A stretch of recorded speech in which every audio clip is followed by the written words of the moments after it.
Boa noite, Lívia. Seja bem-vinda. Giovana, bem-vinda. Rô, que bom que você está aqui comigo. Carol, que bom te ver aqui também. Vanessa, tô te devendo uma resposta, né, Van? Eu sei. Sejam bem-vindas, Thaís, Val. Quem mais que entrou aqui? A Flávia. Boa noite, Fábia. Andresa, Carol. Sejam bem-vindas, meninas. Acho que eu não errei, que eu falo das meninas, e às vezes tem menino aqui, eles falam, e eu? Sejam bem-vindos, André, meu marido tá aqui. Que bom. A Letícia, a Catarina, sejam bem-vindas, boa noite. Meninas, eu tenho pedido aqui para vocês que estão me acompanhando, para vocês me contarem aqui nos comentários de onde vocês são, para eu ter uma ideia, porque aqui fico vendo só meu rosto e a foto de vocês, mas eu não sei exatamente de onde que a gente está, as nossas conexões estão se fazendo, então me contem qual é a cidade de vocês. Oi, Luciana, boa noite, Gui, Douglas, também tá aqui, Douglas, Lari, Lívia, boa noite, olha aqui, ó, a Flá é de BH, a Luciana de Fortaleza, a Thaís tá falando lá de São Luís, tá vindo de lá. Olha só, eu adoro isso da internet, gente. Cidade Gaúcha, a Lari, a Andresa de São Paulo. Sejam bem-vindos todos. Pessoal, hoje eu vou falar com vocês sobre os problemas da infância que se disfarçam de problemas de relacionamento. A gente acha que é aqui na relação que tá pegando, quando na verdade a raiz está lá em outro lugar. Eu vou falar um pouco sobre isso com vocês. E se essa live pode ser útil para alguém que você conhece, então aproveita, aperta aí, clica naquele triângulo, aquele aviãozinho e convida essa pessoa para participar aqui com a gente, porque eu tô fazendo esse mês, todos os dias às 9 horas da noite, lives para falar de assuntos que o meu objetivo aqui com elas é que tenham efeitos terapêuticos, que possam te ajudar de alguma maneira. Então, participem, convidem as pessoas que vocês conhecem e que vocês sabem que pode ser útil, para que a gente possa participar aqui. Ontem eu falei da minha live que eu não ia deixar gravada, mas eu fui salvar, ela ficou gravada por cerca de 20 minutos depois que eu tinha visto, já tinha acessado, umas 30 pessoas já tinham acessado para ver. Eu falei, gente, então vou deixar gravada porque tá sendo útil mesmo assim. E aí a live de ontem ficou gravada, quem não pôde acompanhar, tá lá no meu Insta, dá pra ver também. Alininha linda, seja bem-vinda. Que bom que você tá aqui. A Lara, boa noite. Silvinha, Marilu. Ai, tá chegando um monte de gente aqui, ó. A Lari de Cidade Gaúcha já tinha falado. Tô pedindo para vocês me contarem de qual cidade vocês são. E antes de eu sair falando, porque quando eu começo, né, aí segura, eu queria que vocês me contassem o que é que vocês têm vivido de problema, porque aí eu vou ver aqui do que vocês estão me contando, o que é que tá pegando aí na relação, pra gente começar a desdobrar aqui a live e falar mais sobre isso, se é de infância o que você tá me trazendo ou se não. Claro que aqui eu não vou ter como fazer uma análise, né, um atendimento aqui com vocês completo, a gente não vai conseguir fazer uma investigação completa, mas algumas coisas, quando vocês me falam, já ficam bem evidentes. O Vande também tá aí, que bom, fico feliz. Então, vocês me avisem, me contem aqui o que tá pegando, porque aí eu vou avaliando aqui o que dá pra gente conversar e vou trazendo possibilidades, tá? Em cima do que vocês estão me falando. Se existem raízes da infância, o que a gente pode fazer, como elas se formam, o que acontece e realmente qual é o impacto disso na relação amorosa, tá? Olha, a Luciana já trouxe aqui carência afetiva no relacionamento, a Thaís também, sou muito desconfiada e ciumenta, mas como faço terapia estou melhorando. Isso é ótimo, a gente tem que estar sempre se olhando, se cuidando, porque não tem jeito, tem coisas que demoram pra gente curar, independendo da raiz, é mais difícil ainda. Não é que não tem cura, tá? Mas a gente precisa ter mais atenção, ter mais dedicação mesmo para fazer esse movimento de resolução. A Lari também colocou aqui, ó, 4 anos solteira.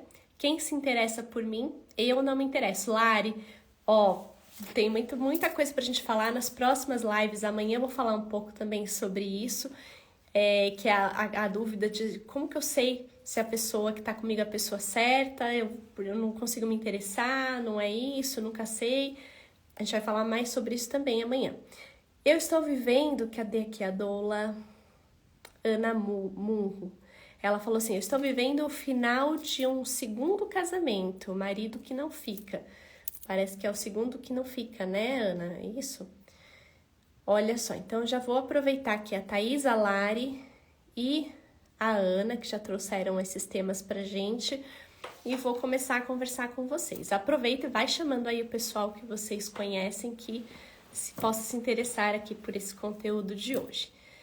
Bom, vamos começar pela Thaís, que foi acho que a primeira que trouxe aqui. Não, a Luciana, que ela falou da carência afetiva no relacionamento. Ontem eu comecei a falar um pouquinho disso, acho que foi com você mesma, né, Luciana?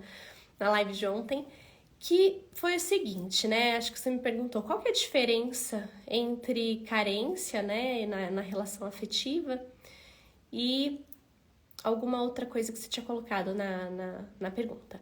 Bom, ponto aqui carência afetiva, ela existe na relação e ela é sim reflexo de uma questão que aconteceu lá no passado.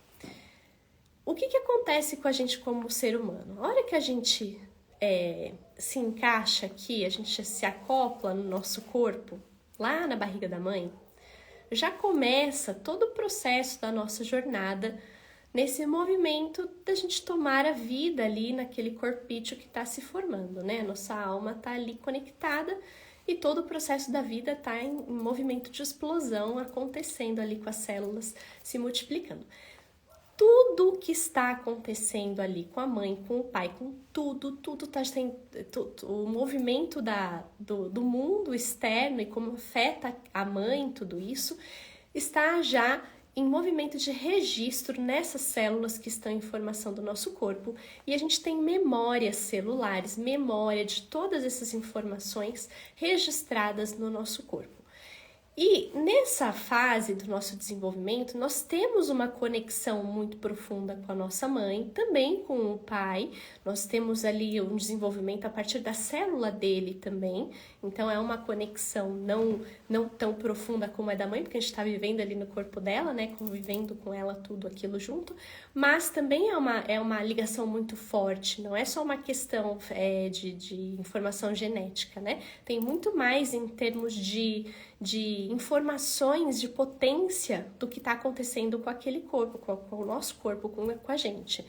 E a nossa alma aproveitando tudo isso, toda essa experiência, né? Então, o que acontece? Lá nessa fase de desenvolvimento, nós temos essa conexão com o que é o nosso mundo, com o todo. O que é nosso mundo naquela fase ali do desenvolvimento do corpo? É a nossa mãe, é o nosso mundo ali, né? Então, ali a gente está conectado com o todo. Tá mais, digamos assim, níveis de consciência, nós temos mais conexão com a nossa essência, porque tá tudo bem ali. Mesmo que não esteja com a mãe, mesmo que já esteja acontecendo um monte de coisa, de problemas, questões externas, né? Mas ainda assim a nossa experiência é de que estamos conectados. Inevitavelmente, o próprio processo do nascimento vai fazer com que a gente já experimente um distanciamento desse lugar que era o todo, dessa conexão com tudo. E nessa experiência de distanciar, a hora que a gente nasce, a gente não tem mais aquele universo que é a mãe, que é tudo que a gente conhecia, a gente já experimenta assim num choque bem pancadão, bem rápido, bem intenso, que é o nascimento. Não dá tempo de processar nada, já vem toda aquela carga de informações, de emoções. E a hora que acontece isso, a gente já experimenta e já registra nas nossas células as nossas primeiras experiências de desconexão.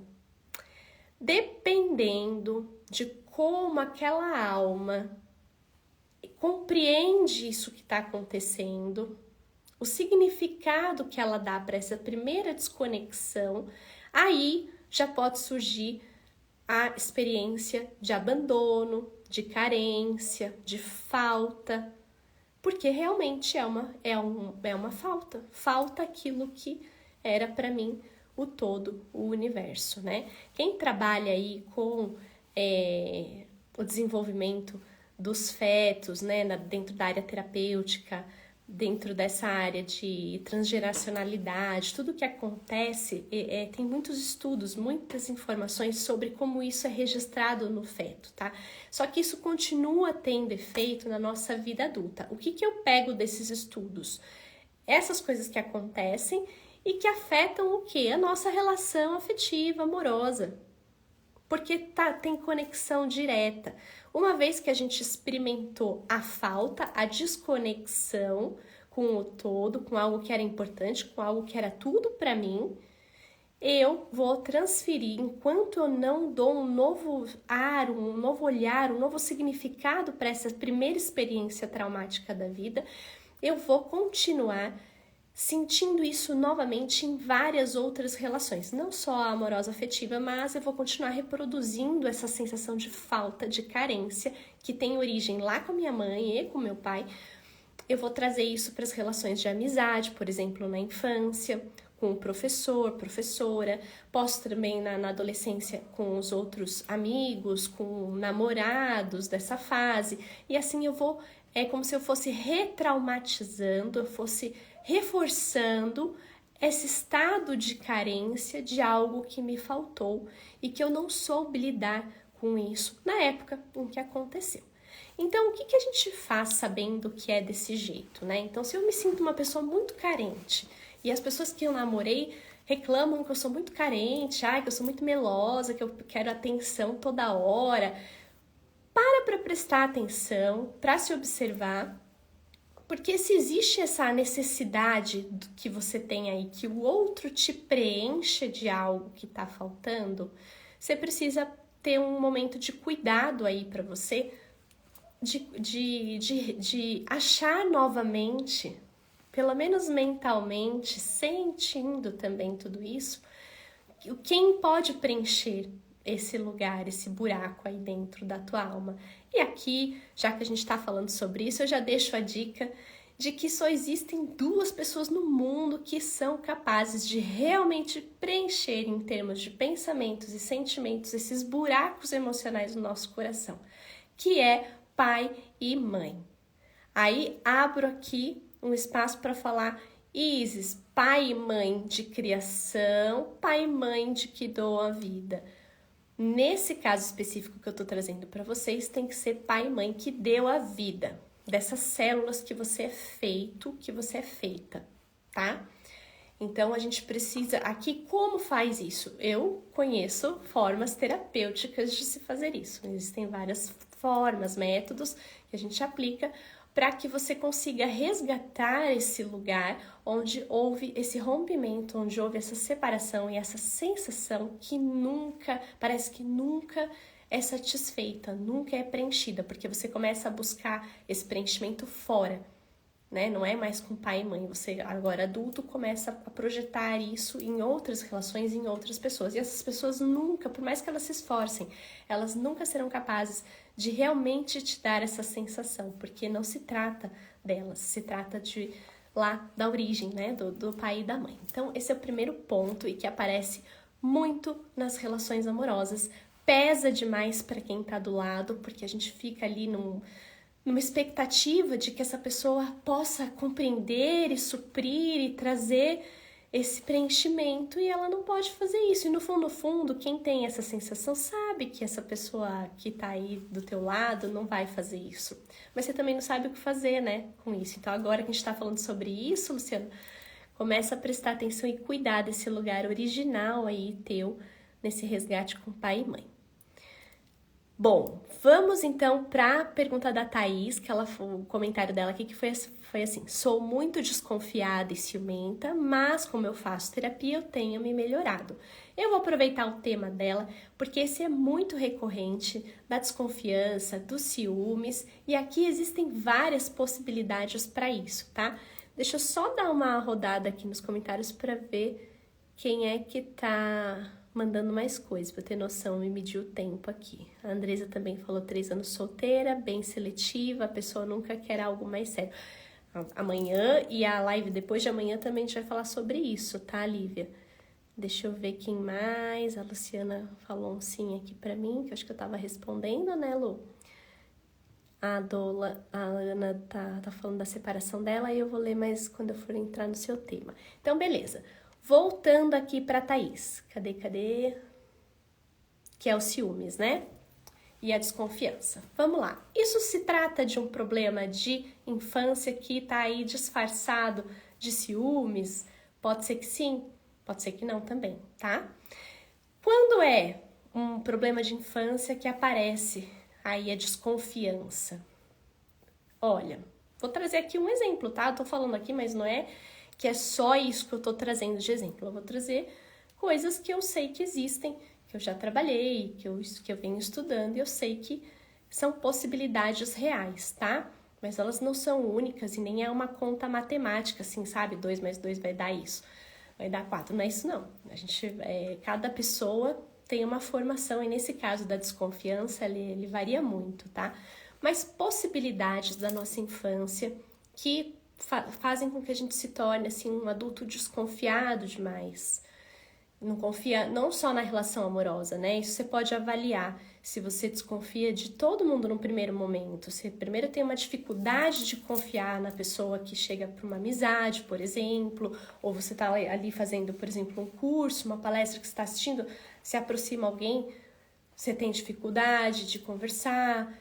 Então, se você consegue perceber que não é só na relação amorosa, que você tem uma desconfiança realmente em primeiro lugar, e depois que você vai baixando a guarda, vale a pena você observar aí, porque pode ser que tenha, assim, relação ali em alguma coisa que ficou no passado de quando a gente era criança. Por que que é assim? Quando eu desconfio demais do mundo, né? Voltando no que eu estava conversando com vocês. Quem é o nosso mundo? O nosso primeiro mundo, a nossa primeira referência de mundo é aquela barriga, aquele corpo que eu habitei em primeiro lugar, né, desde que a vida chegou. Então, essa primeira experiência, a gente volta sempre na mãe. Ela é muito significativa para a nossa vida, porque é todo o processo de tomada da vida. Isso registra muita coisa na forma como a gente pensa, entende e sente o mundo e sente as pessoas, tá? Por que sempre esses estudos voltam nesse lugar? Porque é como a gente registrou, a formação do nosso corpo, ela contém essas informações. Então, isso modela demais a maneira como a gente reage ao mundo e às pessoas, tá? Então, vamos supor, eu já trabalhei com um caso, olha só que curioso, de uma moça que durante o processo de gestação dela, isso a gente fez uma regressão até o momento da gestação, e ela conseguiu perceber, acessar uma memória dela ali com a mãe, de que houve um risco durante a gestação. A placenta ela não estava totalmente nidada, coladinha lá na parede do útero, e houve então um pequeno risco ali para o desenvolvimento daquela criança, daquela moça, na época que ela estava ali na gestação, no período de gestação dela. Então, o que acontece nesse movimento? Para essa pessoa específica, o que aconteceu foi que... Qual foi o registro que ela resgatou ali naquela memória, quando a gente foi fazer o trabalho? Putz, olha, a minha vida, a minha experiência de conexão com essa pessoa, que é a minha mãe, que é um tudo, que é a primeira pessoa, ela é perigosa. Eu corro risco de vida aqui. Eu não sei como vai ser isso. Então, esse foi o primeiro registro ali. Acontece algo biologicamente, e aí as células estão recebendo todas as informações ali, hormonais, de tudo. Aí depois ela foi conversar com a mãe dela, e a mãe falou que realmente teve um período que ela teve que fazer repouso, que foi um período mais delicado da gestação. Embora a mãe dela não tenha tido medo de perdê-la, ela lá dentro teve o registro porque ela percebeu um risco. um risco de vida, um risco da relação ali com uma pessoa mais importante. Então, esse pequeno registro, pequeno porque eu tô falando de um feto, mas que dá um grande significado para tudo na nossa vida, tem um efeito que ele vai se desencadeando, porque depois que acontece esse pequeno trauma, e trauma aqui é algo que aconteceu muito intenso, muito rápido, e que eu não soube o que fazer com aquilo naquele momento, tá? Resumindo, seria isso. Então, aquele pequeno trauma, o que acontece comigo? Eu não sei o que fazer com aquele medo de perder a vida, de perder a conexão. Então, eu cresço com esse medo como se fosse uma sombra que me acompanha. Eu não sei de onde vem, eu não sei por que eu sinto assim. Eu só sei que eu tenho essa desconfiança das pessoas, não consigo me entregar, não consigo confiar no outro. Quando a relação começa a ficar séria, né? Porque existe algo mais sério do que a relação mãe e filho, mais profundo, né? Essa é a primeira experiência. Então, a hora que começa a aprofundar na relação amorosa, eu começo a ter aquela profundidade que eu já experimentei em algum momento antes, eu aciono de novo esse medo raiz. Aí as células, essa memória celular, ela ativa. Ela vai, opa, peraí. Aí a sirene da pessoa entra em ação. É uma possibilidade essa, tá, gente? Tô trazendo exemplo de uma pessoa que eu trabalhei, que eu soube junto com ela a raiz dessas desconfianças dessa pessoa. Mas eu já trabalhei com vários outros casos que não tinham a ver com isso também. Foram pequenos traumas da própria infância, do pai que foi morar com outra mulher e não voltou mais, e aí ela parou de confiar nos homens, né? No próprio pai, nos homens em si. Então, esses tipos de experiências na infância, vários, seja lá como eles foram, não importa muito, na verdade, o que importa é o significado que eu dei para aquilo quando aconteceu. E se o meu significado foi de que eu não posso mais confiar, porque é perigoso quando eu confio, eu fico reproduzindo isso automaticamente. A gente não precisa saber de onde vem. Eu simplesmente vou expressando isso de novo, cada vez que a relação fica parecida. Fica uma relação séria, profunda, significativa. Aí vem aquela sensação. Eu trouxe esse exemplo da moça da gestação, né, da questão que ela teve ali na gestação, porque ali era um medo mais generalizado realmente da vida, de tudo, né, de todos que se aproximavam, de tudo que estava acontecendo. E aí, como é que a gente cura essas coisas? Nem sempre, viu, gente? É preciso identificar assim com tanta precisão de onde veio o problema. A gente só precisa identificar o sentimento, onde ele existe dentro de você. Aí você conseguindo fazer essa análise, identificando que sim, eu tenho medo da vida, eu tenho medo do outro, eu tenho medo quando a relação fica séria, de me machucar muito, porque pode ser que lá em algum lugar da minha infância eu já me machuquei muito com as pessoas que foram muito significativas para mim. Então, eu só preciso ter a noção desses sentimentos, assumir isso dentro de mim, que eu realmente tenho isso, identificar. Se eu tenho consciência de que eu tenho esse sentimento, então pronto. Você tem tudo para poder trabalhar e gerar um novo significado para essa experiência. Então, do ponto de vista terapêutico, o que é que a gente faz com o significado que foi dado e que ele é ruim, como esse exemplo, né, da desconfiança? Ele é um significado que atrapalha, né, hoje na vida adulta. Como é que eu mudo isso? Eu substituo, trago um novo significado para minha vida. Mas não é assim, da boca para fora, né? Eu preciso fazer isso sentindo dentro de mim. É como se fosse uma viagem lá dentro da gente. Sentindo de que por conta dessa experiência eu também aprendi muita coisa. Fazer um balanço emocional de tudo que você desenvolveu a partir dessa desconfiança, desse medo original. Porque a hora que você começa a identificar, é uma jornada de autoconhecimento realmente. Você começa a identificar tudo que você teve de ganho com esse significado do medo que você teve, da vida, de perder a vida, com medo de desconectar da mãe, com a questão da carência que a gente estava falando lá. Quando eu começo a perceber que tudo isso que eu tive um dia, eu também ganhei algo e que me tornou uma pessoa, a pessoa que eu sou hoje, eu consigo pôr na balança toda a realidade disso. Porque esses traumas, gente, do ponto de vista evolutivo, eles não acontecem à toa, não. A gente não dá como alma um significado desse quando acontece lá na infância à toa. É porque a gente precisa aprender algo com isso. Muitos algos com isso, tá? E a relação amorosa, ela é só a pontinha do iceberg. Ela é a parte que te faz perceber que você precisa trabalhar isso dentro de você. Então, é um processo.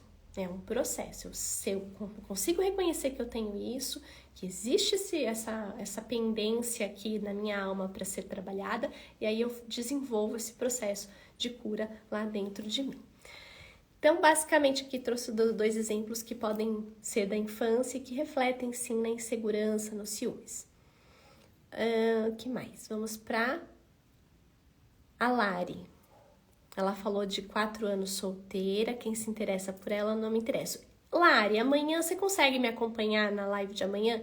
Porque a gente vai falar muito mais sobre isso e eu vou entrar com mais profundidade nesse aspecto amanhã às 9 horas, tá bom? E a Ana, ela falou assim, eu estou vivendo o final de um 2º casamento, meu marido que não fica.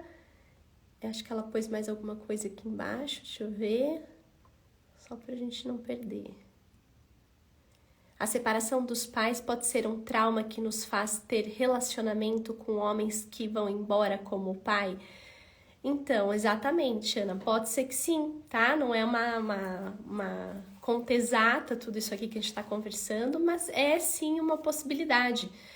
Como eu falei por cima aqui em algum momento, se a gente teve a experiência do pai, né, que eu cresci até um certo momento com ele, depois desse momento eu não tive mais contato, ou muito pouco com essa pessoa, ou nem tive desde que nasci, tanto faz, né? Aí o ponto é, eu não consegui ter o contato que eu gostaria, que eu necessitava como criança. Isso pode gerar então um trauma de viver com homens que também vão embora? Pode ser que sim, tá? Pode ser que você se coloque em situações onde isso fica retraumatizando. Você busca, porque também... Por que a gente busca isso? Porque é a rota que eu conheço, é a rota que eu sei. É que o homem vai embora, é garantido isso, né? Então a gente se coloca assim em situações assim e experimenta isso tudo de novo. É uma possibilidade, tá? Pode ser que no seu caso, Ana, tenham outras coisas. Mas sim, é uma possibilidade, a gente fica experimentando. Aí a Luciana falou como ressignificar, eu falei um pouquinho disso, né? É um processo, a gente precisa conhecer muito da gente, os ganhos que a gente teve a partir desses traumas. E a Andresa, ela falou assim, são 3 anos solteira, bem seletiva e a pessoa nunca quer algo mais sério. Também, Andresa, me acompanha amanhã às 9 horas da noite, a gente vai aprofundar nesses temas. A Lívia falou assim, eu sou extremamente mandona e controladora. Lívia, quando você sabe que você tem esse comportamento, você sabe que é desse jeito, e eu sei que muitas vezes é um piloto automático, você não pensa para ser assim, né? Quem é que consegue ficar do seu lado? Ninguém fica, esse que é o ponto, né? É difícil. Quem fica, não fica feliz. E isso também pode ser, sim, que tenha relação lá na infância. E volto a dizer, é uma forma de você se sentir segura. Não é isso aqui que eu tô falando, eu não sei da sua situação toda, tá, Lívia? Mas é o seguinte, toda vez que aquela separação que eu falei no comecinho aqui da live, de que eu não tô mais vivendo no meu universo mãe, no meu mundo mãe, eu não tenho mais contato direto com a mãe, com a única pessoa que eu conheci ele diretamente, e eu não vivo mais naquele mundo, eu vou para um outro lugar, que agora não é mais água, é ar, não é mais quentinho, é gelado, é seco, não tem água. Quando muda completamente o universo e eu experimento ali as primeiras experiências de falta, porque muda tudo, e aí eu não tenho mais nada de referência, eu preciso criar completamente novas referências. Aqui existe um movimento que nos torna... o medo vem muito intensamente, né? E a insegurança. Aqui a gente vive um movimento de extrema vulnerabilidade. E ao mesmo tempo de extrema adaptabilidade, né? Que é muito instantânea, a resposta de sobrevivência. Então a gente acaba criando instantaneamente tudo isso. Então o que acontece nesse movimento, onde a gente começa a experimentar ali pelas primeiras vezes a falta? A gente precisa de recursos e estratégias de sobrevivência nessa adaptabilidade. E o controle, ele é uma das estratégias de sobrevivência. É uma forma que a gente encontra, isso depende muito do tipo de personalidade que a gente vai desenvolvendo ao longo da vida, mas ele é sim uma maneira de proteção a esses lugares que são buracos emocionais, raízes, originais. Então, vale a pena aí, Lívia, você parar também para prestar atenção, para se avaliar e observar o que é que está acontecendo, do que você tanto precisa se proteger, porque ele é um movimento completamente ilusório, né? Não existe nada na vida, absolutamente nada, que a gente consiga ter um domínio de controle. Parece às vezes que sim, mas a verdade é que não é necessário isso, tá? Não é necessário ter esse controle, por isso a gente não tem. De fato. Então, a vida, ela tá acontecendo, as coisas estão acontecendo, até quando a gente fala assim, vou escolher o sapato que eu vou colocar. Até isso não é, assim, totalmente livre, uma escolha livre. Existe uma série de movimentos que influenciam nesse movimento da escolha, e se eu não tenho consciência, o controle é porque eu não tenho consciência desse processo. Então, parece que eu domino aquilo ali, que eu que estou escolhendo, que as coisas vão ficar do jeito que eu quero, as pessoas vão se moldar ao que eu acredito, e aí vai ficar tudo bem. E aí você sabe muito bem que não fica, né? Quem tem isso muito intenso, a gente sabe que não é assim. E sim, muitas vezes a gente desenvolve isso na infância como uma estratégia de sobrevivência para nos proteger daquilo que a gente não sabe lidar. Então, cabe aqui, dentro do processo evolutivo da alma que nós somos, aprender a lidar com a vida e com as coisas do jeitinho que elas são. E com essas faltas que eu senti, que na verdade não são, porque a gente não nos falta nada mesmo para as crianças que não foram criadas pelos pais biológicos, tá? A gente tem tudo que a gente precisa e a nossa vida aqui é a resposta que confirma isso que eu estou afirmando aqui, né? De que a gente está aqui vivinho da Silva e aprendendo cada um do seu jeito, do que a gente precisa. Então, não nos falta, a gente tem a sensação da falta. E o controle, ele é uma resposta porque eu preciso preencher algo que eu não estou conseguindo preencher na origem. Vamos ver quem mais. Oi, Liana, você tá aqui também. Gente, não vou nem contar quanto tempo eu tô solteira. A Liana não quer compartilhar essa parte. E a Ana falou assim, relação narcisista com codependente. Olha, eu vou ter live mais pra frente, Ana, pra gente falar de relações dessa forma. Eu vou deixar aqui pra gente focar mesmo nessas questões da infância. Pode ser também uma relação narcisista, tem a origem lá na infância.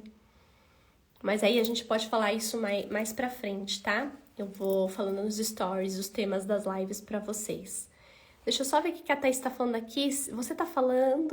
Você falando isso faz sentido agora. O meu nascimento foi muito difícil, ó, Thaís falando. Foi feito fórceps pra eu nascer, minha mãe sofreu muito e ainda me machucaram no rosto com instrumento que me tiraram de dentro dela. Fico até arrepiada quando eu vejo assim, Thaís, porque sim, isso eu não sei se diretamente tem a relação com a sua desconfiança ali do outro, né? Mas, de fato, isso sim, é importante você dar uma cuidada de tudo, dentro de tudo que você conhece sobre você, nesse aspecto especificamente também, porque ficam sim registros e a gente nem imagina, às vezes, o reflexo disso. Ó, ela tá falando que tem a cicatriz até hoje, né? Então, sim, pode acontecer. A Liana, tô preocupada, faz 10 anos que tô solteira. Contou, Liana. Você tem que abrir esse coração, Liana. Você tá presa aí. Você não quer fazer o que você tem que fazer. Tem que ter coragem pra se jogar, mas pode não ser só isso. Cuidado que tá te impedindo de se jogar, né? A Ruth, ela fala assim, ó. Eu fui Rutinaldo, desculpa, não é Ruth, não. Ele fala assim, eu fui criado pela minha avó, não tive carinho da minha mãe, mas vi meu irmão crescer com todo o carinho que uma mãe pode proporcionar. Porém, ainda hoje eu sinto falta, como se eu tivesse inveja dessa relação. Sim, Rutinaldo, pode ser sim que quando você chegou, se você foi o primeiro filho dela, a mãe, gente, ela nasce junto com a criança, tá? Ela não é um ser que já tá pronto ali, apesar de ela estar gestando, né? Ela vai nascer mesmo junto quando vem lá a criança. E é um movimento que ele é de aprendizado, igual é para criança. A mulher, ela precisa aprender a maternidade, né? E muitas vezes, e eu como mãe posso dizer sobre isso também, é um processo bem difícil de conseguir lidar com tudo o que está acontecendo de transformação interna com a chegada da vida daquela criança e também com o movimento de estar disponível, de se entregar também para aquele movimento da maternidade. Muitas vezes existem muitos conflitos, muitas questões e pendências internas que explodem na gestação, explodem no nascimento da criança, e aquela mulher, que é um ser humano comum também como qualquer outro, vai ter que lidar ou não, né, porque às vezes, muitas vezes elas não conseguem lidar com essas pendências, com essas questões à medida que a criança está se desenvolvendo e ela também. E aí falta, a criança pode desenvolver, como o Rutinaldo está falando aqui, essa sensação da falta, porque ela está processando e também está aprendendo a lidar com tudo aquilo, e ela às vezes é uma mulher que não está disponível, não disponível no sentido de não amar, tá? Até porque o amor, ele também é um aprendizado nessa fase, mas é uma disponibilidade da alma de conseguir fazer aquilo. Pode ser que sim, pode ser que não. Eu não sei a história da sua mãe, né, Rutinaldo? Mas assim, no geral, são movimentos que, se eles não acontecem nas primeiras partes da infância, a criança pode sentir o que você tem hoje. E aí chega um outro irmão e ela já aprendeu muita coisa com você, que foi o primeiro ou veio antes desse irmão, e aí ela faz diferente, né? Mas ela precisou de um estágio. E aqui, ó, Rutinaldo e todo mundo que passa por algo parecido como ele colocou aqui,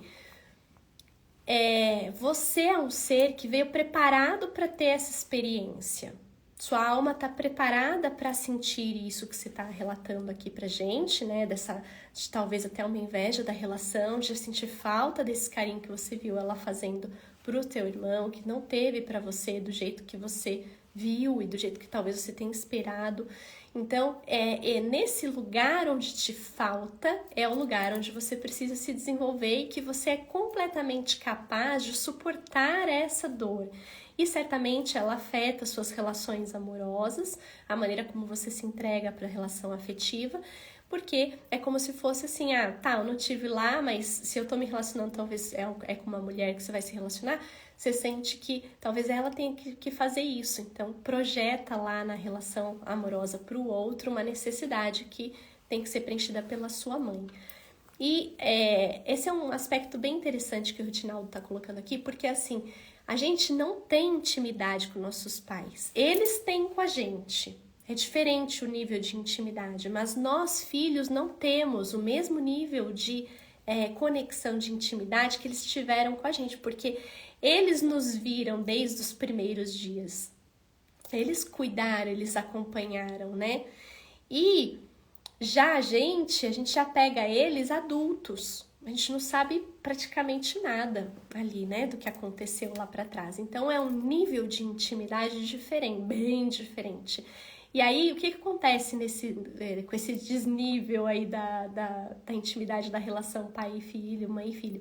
É que os filhos, a gente como filho, a gente não tem noção do que é e como se expressa o amor deles por nós.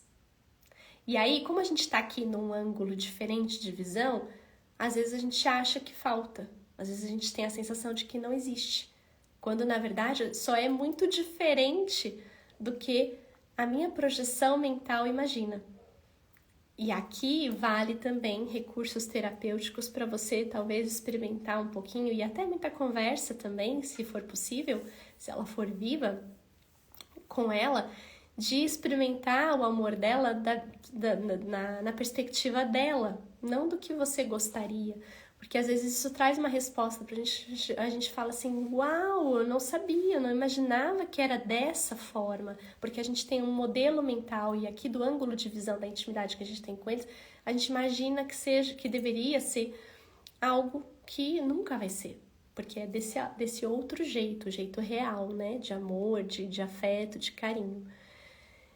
Uma vez eu trabalhei com um moço, só para abrir aqui com esse tema do Rutinaldo, que ele tinha essa sensação também de que a mãe não amava tanto, porque, olha só na cabeça dele, na mentalidade dele, a mãe estava sempre limpando, fazendo comida e cuidando da casa. Ela nunca tinha atenção para os filhos, e ele sentia muita falta do amor e do carinho dela, porque ela nunca parava para amá-lo e ter momentos carinhosos com ele. Ela estava sempre ocupada com as coisas da casa. E aí a gente foi fazer um trabalho e ele teve a oportunidade de experimentar no trabalho terapêutico um pouco de vestir o sapato lá da mãe dele. Ele não sabia que ele estava fazendo esse movimento, foi um movimento oculto que eu fiz lá com ele. E aí ele experimentou um pouquinho do olhar da mãe por ele. E aí ele só conseguia falar assim, antes de saber que ele estava ali na representação da mãe dele. Ele falava assim, nossa, mas é tanto zelo, é tanto amor, é tanto carinho, é tanto cuidado que eu tenho por essa pessoa aqui, que ele não sabia que estava representando ele próprio. Não consigo nem explicar, Isis. Peraí.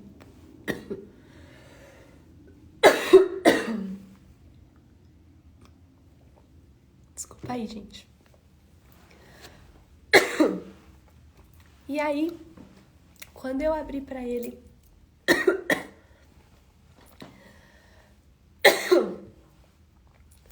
que era a mãe dele, olhando pra ele, esse moço abriu um sorrisão de orelha a orelha e falou assim, agora eu entendi. Por que ela limpava tanta casa? Por que ela fazia tanta comida? Porque foi o jeito que ele encontrou, que ela encontrou, de expressar o amor dela por ele, né? Então, não é como a gente imagina, mas tá lá. Ele pode ressignificar nesse dia. Ô, gente, acho que eu tenho que tomar mais água, peraí. Tô ruim aqui, tô fanha. Bom, deixa eu ver se temos mais. A Grazi. Como trabalhar a questão da rejeição na infância e que resulta em questões até hoje? Grazi, esse mesmo caminho. Ela aconteceu lá atrás, é o significado que você deu, na época em que aconteceu, e é a sua verdade, como você sente que foi rejeitado. Então, o movimento aqui de cura é entrar em contato novamente com esse sentimento de se sentir rejeitada, seja lá por quem e como, mas entrar em contato com essa sensação da rejeição, vivenciar ela corporalmente e fazer um movimento de, a partir desse lugar onde você sente a dor física da rejeição, trabalhar terapeuticamente, trazendo um novo significado, porque essa experiência também te agregou algo, te trouxe algo diferente, algo que você precisa aprender e que talvez você não tenha percebido sobre o amor dessa pessoa por você, a conexão que essa pessoa tem por você. E às vezes até acontece da mãe, do pai falar mesmo, né? Eu não quero, não queria você e tal. Mesmo assim, quando eu faço os trabalhos, a gente vê nos movimentos de conexão e das relações que mesmo quando os pais esbravejam e falam algo do tipo, o movimento de conexão não é esse, não há uma desconexão de fato. Há só ali uma dificuldade na fluidez do amor, tanto do pai ou da mãe com a criança, quanto da criança com os pais, de receber isso que está vindo de lá, né? Então, isso te ajuda a dar um novo significado para essa sensação. Mas é terapêutico, um processo terapêutico, né? Acho que a Lari fala alguma coisa aqui, do sangue dos pais não eram compatíveis, e mesmo assim deu certo. Talvez tenha ficado experiências aí marcantes, né? E vamos ver, a Simone, eu vou fazer aqui a última da Simone, tá bom, pessoal? Deixa eu ver aqui se dá tempo. Ela fala assim: Isis, e o excesso de orgulho que tenho na relação? É uma forma de defesa para eu não sofrer?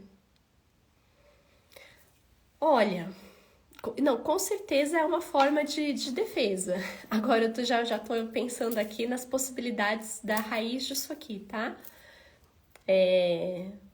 Podem ser várias também, né? Onde você desenvolve esse excesso de orgulho, essa forma de você se ver num lugar acima e o outro fica lá para baixo. É uma forma, com certeza, de proteção, porque aí você não precisa ficar em igualdade. Estar em igualdade numa relação afetiva significa estar em vulnerabilidade tanto quanto a outra pessoa, né? É um lugar onde eu preciso de extrema humildade e também de coragem para ficar aqui nesse lugar de igual com o outro.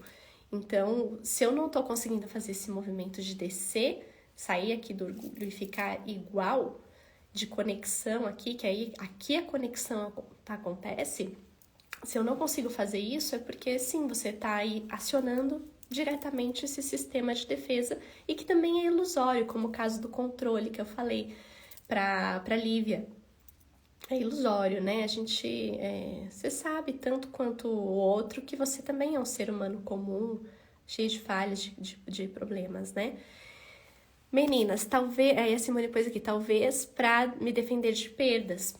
Pode ser de perdas, pode ser de falta, dessas sensações de algo que faltou para você lá na infância, faltou presença, faltou atenção, faltou carinho. Então, a gente, para não se achar que, sei lá, minha mãe... Acontece muitas vezes, quando você é um filho, chega outra criança depois de você.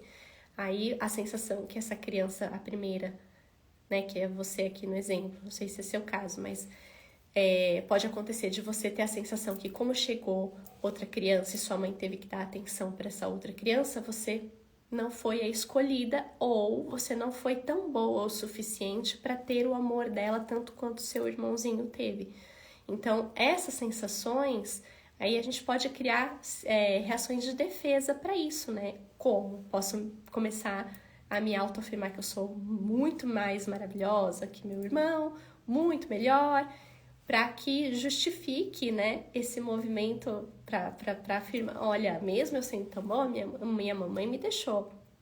Porque é uma sensação que você teve, não é que você foi deixada de fato, mas foi como você sentiu. É uma possibilidade, tá? Não sei se é o caso. Bingo! Acertei, Simone! É uma possibilidade. Eu trago esses casos porque são coisas muito comuns. Elas não são únicas, tá? Não é uma rota única, mas é assim pra gente. Então, tudo isso é resposta de sobrevivência, estratégia de sobrevivência. E aqui eu vou abrir um parênteses para essas estratégias de sobrevivência, que é o seguinte: toda vez que a gente está fazendo essas coisas no piloto automático, tudo isso que vocês me trouxeram aqui na live, e a gente não para prestar atenção, para que eu tô fazendo isso? Para que isso me serve? É porque você está navegando, você está passando a maior parte do seu tempo num estado de consciência mais espremido. O que isso significa? Significa que você, por não ter tanta consciência de si, você é mais elevado do que você leva. Então, é como se a sua vida não tivesse totalmente... as rédeas da tua vida não estivesse totalmente nas tuas mãos. E aí, qual é o movimento aqui de cura para isso? Movimento de expansão de consciência. Como é que eu expando minha consciência? Essa live é um movimento de expansão de consciência. A gente falar sobre essas coisas te fazem fazer assim, ó, você tá aqui nesse nível de consciência espremidinho. Você fala, opa, existem possibilidades, existem outras coisas que talvez eu não tenha visto antes. E aí, a hora que eu vejo coisas diferentes, eu vou lá checar dentro de mim essas possibilidades, eu então começo a olhar de uma maneira mais ampliada. Então, eu passo de um estado de nível de consciência X para X+. E isso é ótimo. Então, eu começo a fazer um movimento de autoconhecimento, de me amar mais, me cuidar mais. E aí, sim, eu pego esses problemas raízes que existiram lá na infância, que refletem hoje na minha relação amorosa, e eu começo a fazer o que eu tenho que fazer como alma, que é evoluir de maneira consciente, conectado comigo, conectado com a minha essência, e cada vez mais e mais e mais, e fazer aquilo que eu vim fazer aqui. Não viemos a passeio, não é só para se divertir, não é só para criar. Eu quero a relação saudável, linda, maravilhosa, mas eu não faço o que eu preciso e não tenho consciência daquilo que eu preciso para criar essa relação. Aí não adianta, não vai cair do céu. E relação amorosa que dá certo, que é saudável, ela não é sorte de poucas pessoas do mundo, não. Ela é algo que é feito, é construído conscientemente, com estudo, com conhecimento sobre as relações, sobre mim, sobre os meus problemas, sobre as coisas que eu posso fazer e mudar dentro de mim. Aí eu construo uma relação que é saudável e que é diferente. E sim, isso é possível para todo mundo, basta querer. Basta eu me abrir para realmente fazer isso acontecer. Gente, eu sei que tem gente que está chegando agora. A Josi está aqui. Que bom, seja bem-vinda, Josi. A Frane, a Jaqueline. Boa noite, pessoal. Eu tô aqui quase já encerrando a live. Eu queria lembrar vocês, quem está me acompanhando nos stories, eu tô fazendo a mentoria da jornada da relação saudável, que eu vou abrir o mês que vem. E se você que me acompanhou aqui tem interesse de saber mais informações sobre essa mentoria, me manda lá no direct, eu quero, porque eu tô fazendo uma lista VIP e eu vou trabalhar com grupinhos pequenos. Vou fazer uma turma agora em fevereiro. Vou mandar as primeiras informações dessa mentoria para quem me mandar eu quero, para quem tiver nessa lista, tá? E aí você me avisa que eu te mando mais informações assim que eu tiver de valores, de datas, de como que vai acontecer, tá bom? Eu agradeço todo mundo que participou, que mandou os comentários aqui, que mandou as dúvidas e também de todo lugar do Brasil, quem ficou até o final, quem ficou só um pedacinho. Me acompanhem amanhã, a gente vai falar sobre como que eu sei se a pessoa que tá comigo é a pessoa certa ou não. Aqui é uma pegadinha essa pergunta, hein? Mas me acompanhe se você tem essa dúvida, tá joia? Obrigada, gente. Olha, um super beijo. Bom descanso para todo mundo. Boa noite para todo mundo, viu? Tchau, tchau.